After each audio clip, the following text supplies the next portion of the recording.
Hey y'all, and welcome to Brawl. My name is Brian, and Tucker Carlson absolutely smokes Eric Swalwell when it comes to gun ownership and protecting your family. No, Capitol Police exists to protect you. No, this isn't about Capitol Police. Well, no, but it is, though. This is about the kids who are dying, Tucker. It's about me in and their my schools. They're afraid to go to school tomorrow.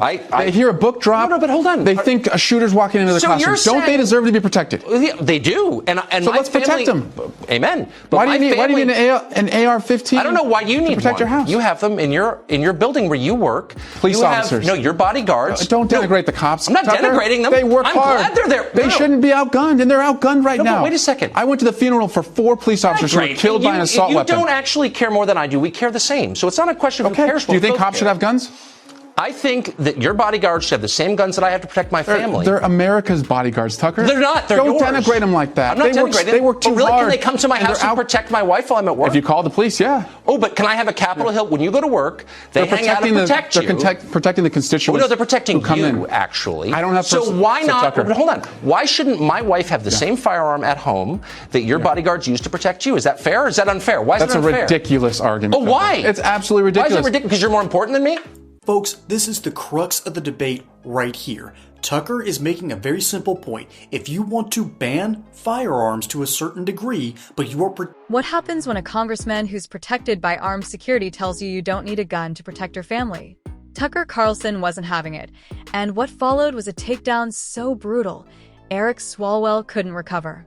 This isn't just about gun rights. This is about double standards, hypocrisy, and the growing gap between the people and the powerful. Buckle up, because once you hear this, you'll never look at Congress the same way again. Clip 1.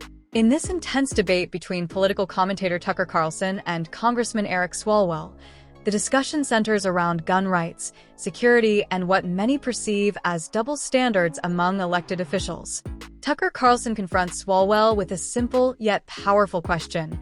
Why should members of Congress have access to armed protection, such as Capitol Police and bodyguards with high-powered firearms, while advocating for laws that would ban average citizens from owning similar weapons like AR-15s? The conversation quickly escalates, revealing a deeper conflict about public trust, perceived elitism, and unequal access to safety in America. Swalwell tries to steer the conversation toward broader concerns, such as children's fear of school shootings and the need to limit assault weapons to protect the public. He insists that Capitol Police are not bodyguards for politicians, but defenders of democracy and the institution of Congress.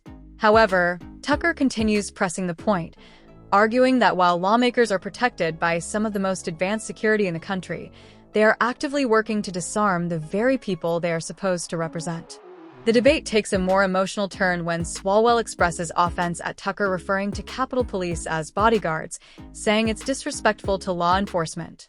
He even references his father being a cop and accuses Tucker of demeaning public servants. Tucker, however, maintains his stance, emphasizing that the broader issue isn't about disrespect. Protected by firearms that are banned, you aren't just being hypocritical, you are putting more people at risk and elevating your status above everyone else. And that's why he asked this question in such a manner. Are you better than me? And Swalwell stops for a brief moment because he realizes he's been caught and there's no turning back and there's no chance that he can win this debate with Tucker. No, I don't. You are trying to. No, I'm asking a sincere question. Why should you get to protect yourself? Our cops should not be outgunned. No, period. I'm talking, not our cops. Our military shouldn't be outgunned. No, your cops. Period. Capitol Hill Police have.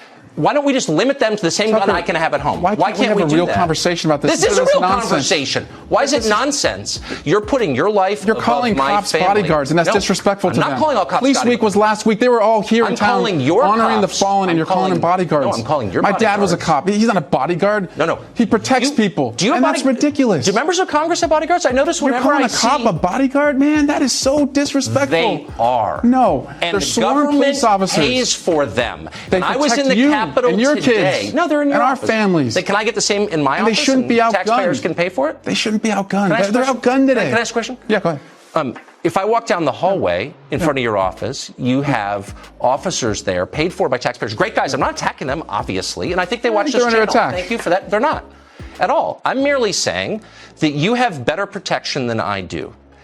And you're saying that my family doesn't deserve to have a certain species of weapon. You get to decide what we can protect ourselves with, but you're not going to in any way take the ability to protect you away from the Capitol Hill Police. I'm saying that every police officer in America today is outgunned. For their safety and for the safety of the people they protect, we shouldn't have assault weapons. Right. You just don't want to apply the rules to yourself. I get it. I wouldn't either. I actually need to start off, congratulating Swalwell. It's about fairness and accountability. He draws attention to how politicians often make laws they don't personally live under, and how that creates resentment and distrust among everyday Americans. Tucker's argument is built around the idea that safety and self-defense should be universally accessible rights, not privileges reserved for the political elite. If members of Congress can be protected by AR-15s and other high-capacity firearms, why shouldn't law-abiding citizens have the same options to protect their own families? This conversation reveals more than just a policy disagreement. It exposes the fundamental divide between government officials and the people they serve. Tucker's approach taps into a growing frustration in the U.S., a belief that political figures are insulated from the consequences of the laws they pass. Swalwell's inability to directly answer whether ordinary Americans should have the same right to protection as lawmakers points to the heart of this tension. The solution, as suggested by Carlson's line of questioning, is not necessarily to increase the number of guns in circulation, but to create laws that apply equally to everyone, regardless of their title or power. The debate highlights the importance of transparency, consistency, and accountability in governance. Until the people making the rules are willing to abide by them in the same way as the citizens they govern, trust in institutions will continue to erode, and political conversations around rights and safety will remain divisive and emotionally charged. In this segment, political commentator Tucker Carlson confronts Congressman Eric Swalwell in a heated debate over gun control, personal protection, and political double standards. The heart of the exchange is a pointed question. Why should politicians like Swalwell enjoy armed security with high-capacity weapons paid for by taxpayers, while supporting legislation that restricts average Americans from owning similar firearms for their own protection? Tucker highlights that Capitol Hill is protected by armed officers using weapons that are often labeled assault weapons when they're in civilian hands. Swalwell responds by saying police officers across the country are outgunned and that it's necessary to limit public access to such weapons for safety. However, he avoids directly addressing why those same limits wouldn't apply to his own protection. Not only did you get away with sleeping with a Chinese spy, you got away from Tucker almost completely unscathed. You lost, but you held your ground very well in enemy territory where you're not exactly going to be the star here. And furthermore, you're not given the softball questions that you're given in pretty much every other mainstream area. Tucker, on the other hand, was absolutely grilling this man like a rare steak. It was beautiful to watch. And as I pointed out before, the whole crux of this argument isn't about whether we should be confiscating or we should be legalizing more weapons. That's not the point. That's not what Americans care about. What Americans care about is why do one set of people, politicians, seem to have a little bit more rights than everyone else? And that's a very good question we need to start asking ourselves over and over and over again, because we see this abuse all over the place, particularly when it comes to Democrats. For instance, if you want to grow your stock portfolio, all you've got to do is follow the same account that Nancy Pelosi puts her money into. Then when it comes to Eric Swalwell, he is guarded and protected by people with higher round magazines, higher caliber weapons than the bad guys, quote unquote, out there.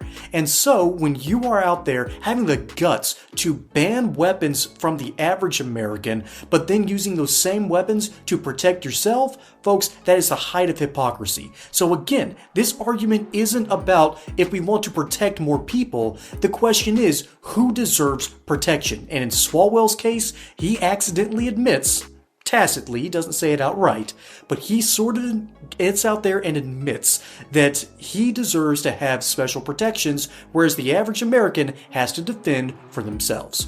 Folks, my name is Brian. Hope you enjoyed this segment on Politbrawl. Catch you on the next one. Until then, y'all have a good one. Dodging of the question frustrates Carlson, who continues to press the point that if politicians are serious about banning certain guns, they should be willing to apply the same restrictions to themselves and their own security teams. The deeper issue here isn't just gun rights, It's hypocrisy and unequal treatment. Carlson argues that politicians have created a two-tiered system, one where the elite gets special protections and privileges, and another where ordinary citizens are left vulnerable. He even references examples like Nancy Pelosi's financial success and Swalwell's personal controversies to underscore how some lawmakers appear to operate above the rules. According to the commentary, Swalwell essentially admits, whether intentionally or not, that he believes he deserves better protection than the average American, and that's where the problem lies.